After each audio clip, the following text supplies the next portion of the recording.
Halo anak-anak ibu yang baik, selamat berjumpa kembali. Apa kabar kalian? Semoga dalam keadaan sehat ya. Nah, hari ini kembali dalam pembelajaran agama Katolik. Judul pelajaran kita adalah Daud Sang Pemimpin. Ibu berharap kalian dapat menyimak pelajaran ini sebaik-baiknya, oke? Sekarang ibu akan membacakan tujuan pembelajaran kita. Yang pertama adalah siswa dapat menyebutkan ciri-ciri pemimpin yang baik. 2. Siswa dapat menyebutkan sifat-sifat Raja Daud. 3. Siswa dapat menyebutkan keteladanan Raja Daud. 4. Siswa dapat menjelaskan alasan Allah memilih Daud menjadi Raja Israel. Oke anak-anak sekalian, sebelum belajar, mari kita berdoa terlebih dahulu. Dalam nama Bapa dan Putra dan Roh Kudus. Amin. Allah yang Maha Rahim, pelindung kami senantiasa dimanapun kami berada. Kami bersyukur atas penyertaan-Mu dalam hidup kami. Ajarilah kami kiranya seperti Raja Daud, yang hidup menjadi seorang teladan dan pemimpin. Demi Kristus Tuhan kami. Amin. Dalam nama Bapa dan Putra dan Roh Kudus. Amin. Baik anak-anak sekalian, mari kita bernyanyi bersama, menari bersama. Lagunya adalah Kukan Menari.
Anak-anak terkasih, kita dengarkan bersama-sama ya.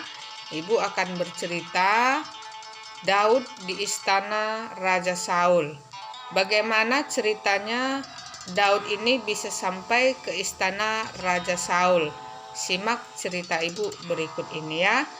Cerita ini diambil dari kitab 1 Samuel 16 ayat 14 sampai 23.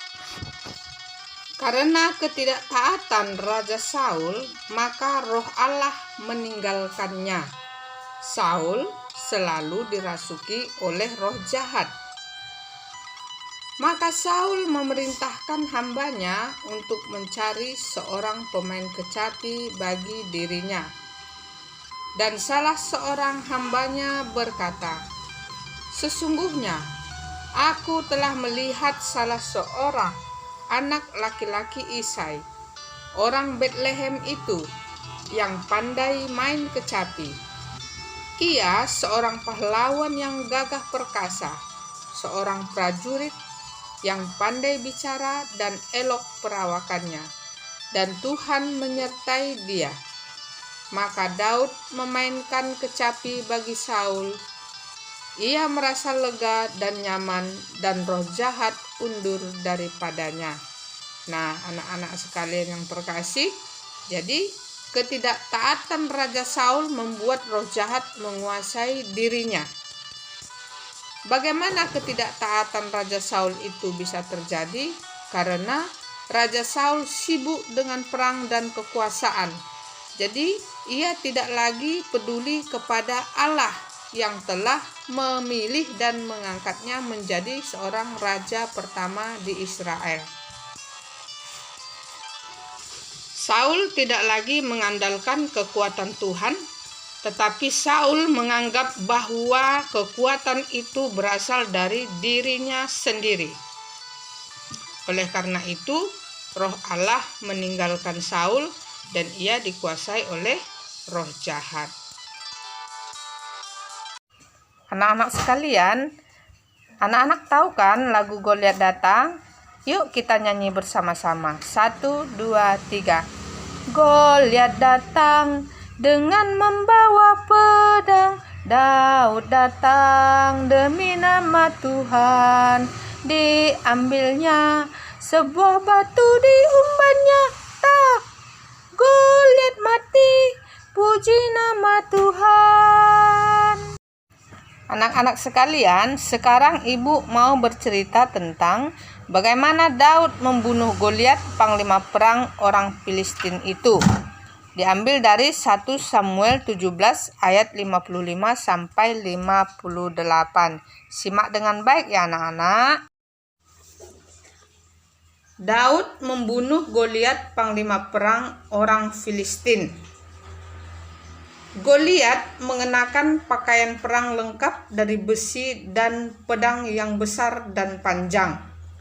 Namun, Daud yang hanya seorang anak petani yang pekerjaannya sehari-hari menggembalakan ternak, hanya memiliki senjata berupa ali-ali dan beberapa buah batu yang diambilnya dari sungai. Ketika raksasa orang Filistin tersebut dengan lantang menantang tentara Israel untuk duet melawannya, tidak ada orang Israel yang berani. Nah, pada saat itulah Daud muncul dan ia berani melawan Goliat. Dalam nama Tuhan, Daud membunuh Goliat si raksasa Filistin itu dan memancung kepalanya dan membawanya ke hadapan Raja Saul. Daud menang atas orang Filistin. Nah, anak-anak sekalian, sekarang ibu mau lanjutkan bercerita. Saul iri hati dan berniat membinasakan Daud. Dalam kitab 1 Samuel bab 18 ayat 5 sampai 30. Daud selalu maju berperang dan selalu mengalahkan musuh-musuhnya. Hal ini membuat Daud dipuja oleh rakyat mengalahkan Saul. Saul menjadi iri dan dengki kepada Daud.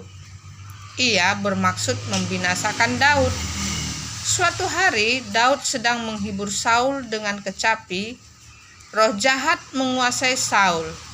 Ia mengambil tombak dan melemparkannya kepada Daud, tetapi Daud berhasil menyelamatkan diri, dan seluruh rakyat menyukai Daud. Sejak saat itulah Saul mengetahui bahwa roh Tuhan menyertai Daud. Nah, anak-anak sekalian, sungguh hebat ya Daud ini.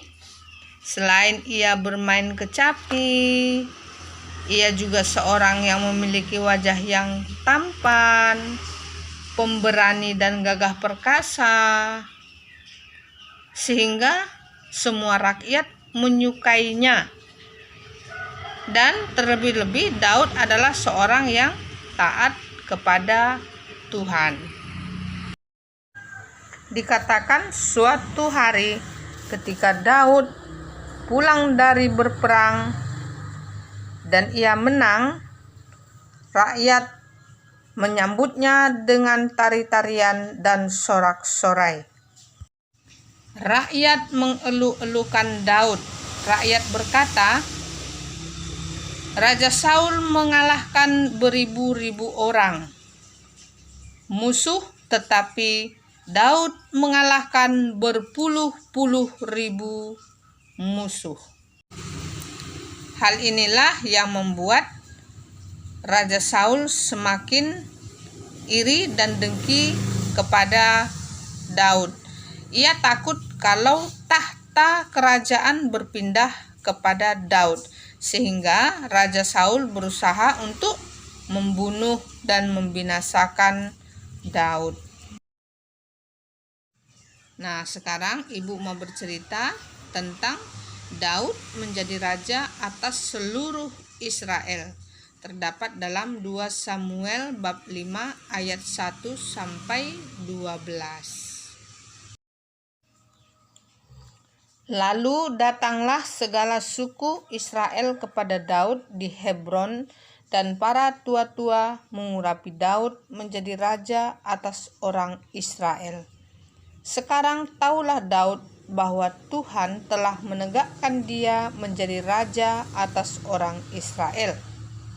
Makin lama kekuasaan Daud semakin besar karena Tuhan Allah semesta alam menyertainya. Ia memerintah sebagai raja selama 40 tahun, yaitu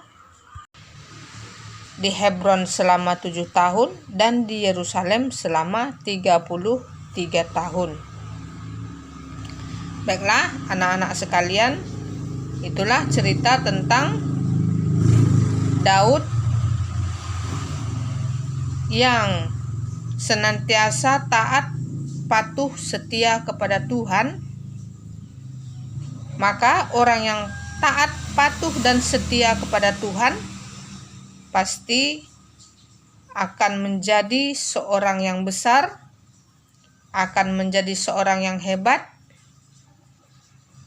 akan menjadi seorang pemimpin yang luar biasa karena Tuhan senantiasa memberkati dan menyertainya. Sekarang marilah kita rangkum pembelajaran hari ini. Daud adalah raja kedua Israel menggantikan Raja Saul. Raja Daud patuh dan taat kepada Allah. Bentuk kesetiaan dan kepatuhan itu ia wujudkan dengan memerintah Israel dengan jujur, adil, dan bijaksana. Ia sangat dihormati oleh rakyat dan dicintai oleh Allah. Ia diangkat oleh Allah menjadi raja, jadi ia pun haruslah mempertanggungjawabkan tugasnya kepada Allah. Nah, anak-anak sekalian, sekarang tibalah saatnya ibu memberikan tugas pembelajaran kepada kalian. Ada 5 buah soal yang harus kalian kerjakan. 1. Sebutkan 3 ciri-ciri pemimpin yang baik. 2. Sebutkan 3 sifat Raja Daud. 3. Jelaskan alasan Allah memilih Daud menjadi Raja Israel. 4. Sebutkan hal yang bisa kamu teladani dari Raja Daud. 5. Apa penyebab Roh Allah meninggalkan Saul? Oke anak-anak, mari kita tutup pembelajaran hari ini dengan berdoa bersama. Dalam nama Bapa dan Putra dan Roh Kudus. Amin.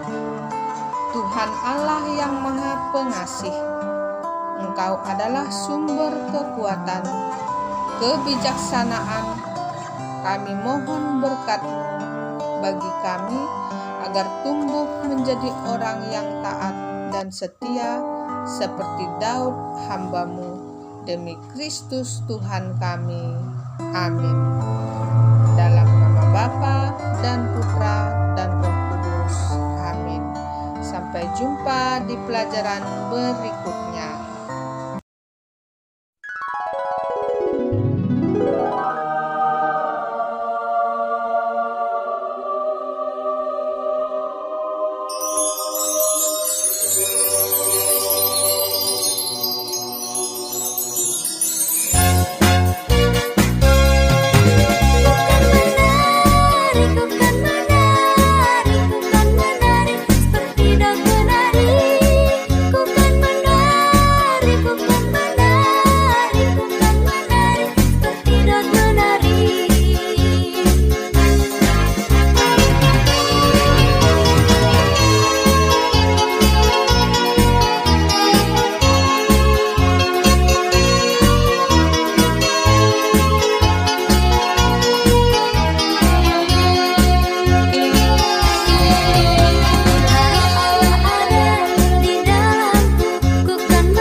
Terima kasih sudah menonton ya teman-teman.